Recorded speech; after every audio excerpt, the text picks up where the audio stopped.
Hey guys, and welcome back to Maddie Bug's Creations. We're outside and it is dark out there, so since we're outside can only mean one thing. We are doing another episode on bleaching, but bleaching in the dark. It is very possible to do it without sunlight. I mostly don't do mine without sunlight, or with sunlight, because I am never home during the day. I'm always home at night. My kids are always up during the day when I get home, so I have to make sure that they're restless and sleeping before I can bleach and get out here and not be disturbed. I like to get stuff going and keep it going when I'm doing my bleaching. So I'm going to turn it over and I'm going to show you how we bleach in the dark. And if you're a beginner, this is going to be a beginning bleaching tutorial as well. This isn't going to be anything fancy. I will introduce a new tool that I have not used before. And if you're doing multiple shirts, this tool will come in handy. I'm gonna go ahead and show you guys a new tool I found. Da da da da da da da. And this will be in the link down below, so you can go check it out and purchase one if you need one. If you're doing multiple shirts at one time, I'll show you how fast it is here in a minute after we get our shirts ready.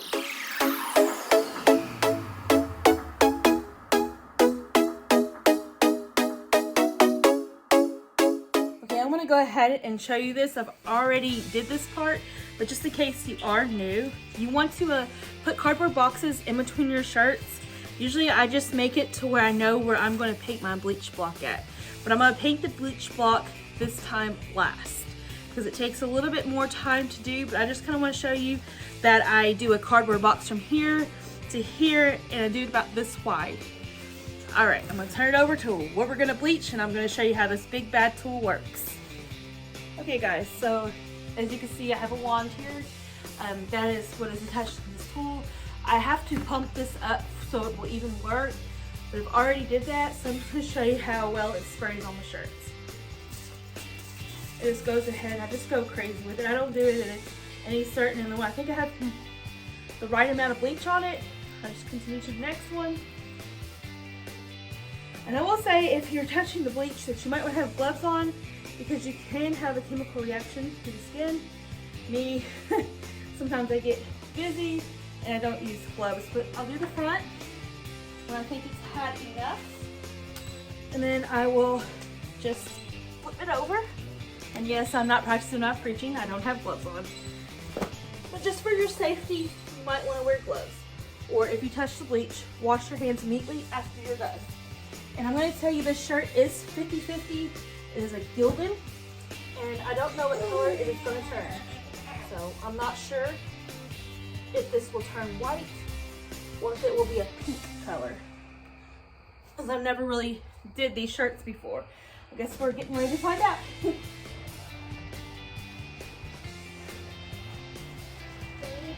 Just spray it. See how fast it does it.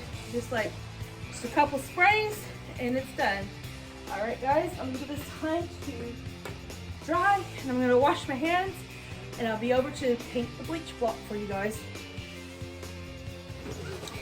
Okay guys, as you can see, it is already starting to turn, and I think it's only been out here for like 5 minutes. So now I'm going to take the spray bottle right here. I just picked any kind of spray bottle. No, this is not Febreze. I've washed this out and I've cleaned it out several times and made sure there's no Febreze in the line of the squirt. So it's just got pure bleach in it. I'm just going to take it, I'm going to spray it into the shape of my box.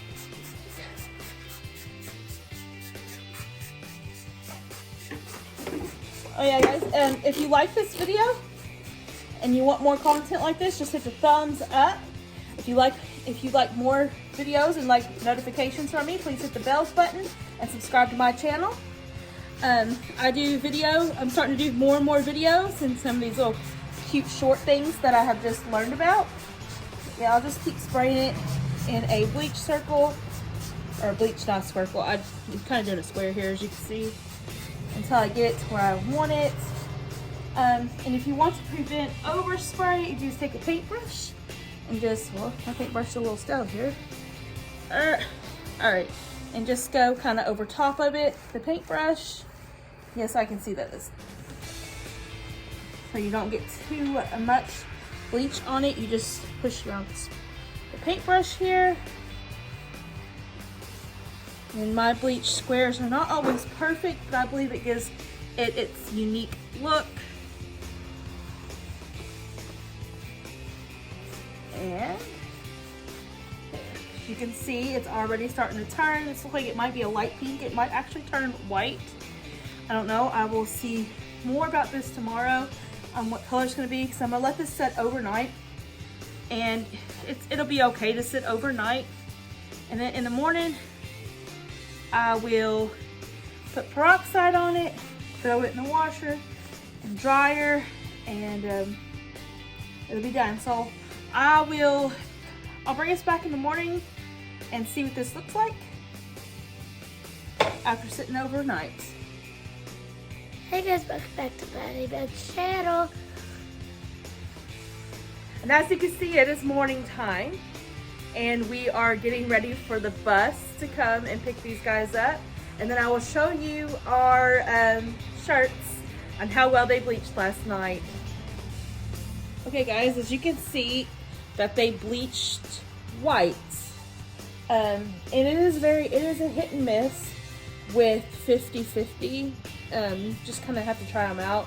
Usually I use 65% polyester and 40% cotton because I know that they're going to bleach white. The 50-50 does not always bleach white. I got lucky. There was no Heather Orchid that I could find in a 3X at the time that I got these, so I tried the 50-50. So just know that the 50-50 Orchid does bleach white, and you can get those. Normally what I would do at this point is I would take my peroxide bottle, which I get peroxide refills, which is like $1. I buy this bottle for $2. Use all the peroxide in it, of course. And then I will go buy the refilled bottles that are bigger than this for $1 and just keep refilling this bottle. It's an easy way to get a spray bottle for your peroxide. Apparently, unfortunately, I didn't bring home any peroxide last night because I didn't realize that I was out of peroxide. But usually what I'll do at this point is I would spray it with peroxide, which sounds like I got a little bit in there, and I would put it all over, you know, my shirt, and then I would let it dry.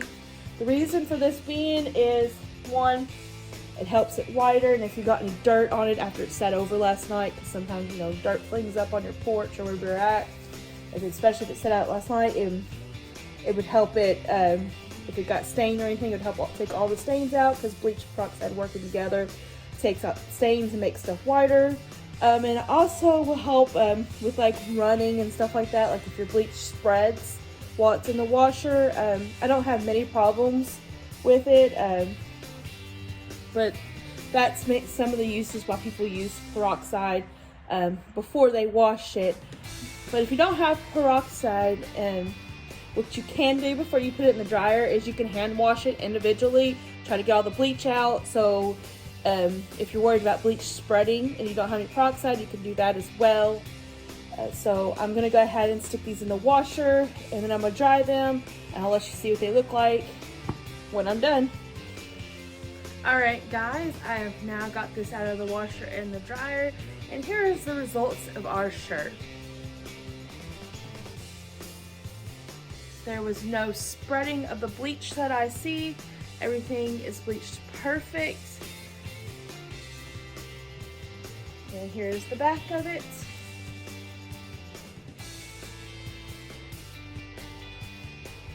Alright guys, if you want more video content like this, please give me a thumbs up, subscribe to my channel, and hit the bell's notification so that way you get notified every time I release a new video. Thank you for watching, and I hope you all have a great day.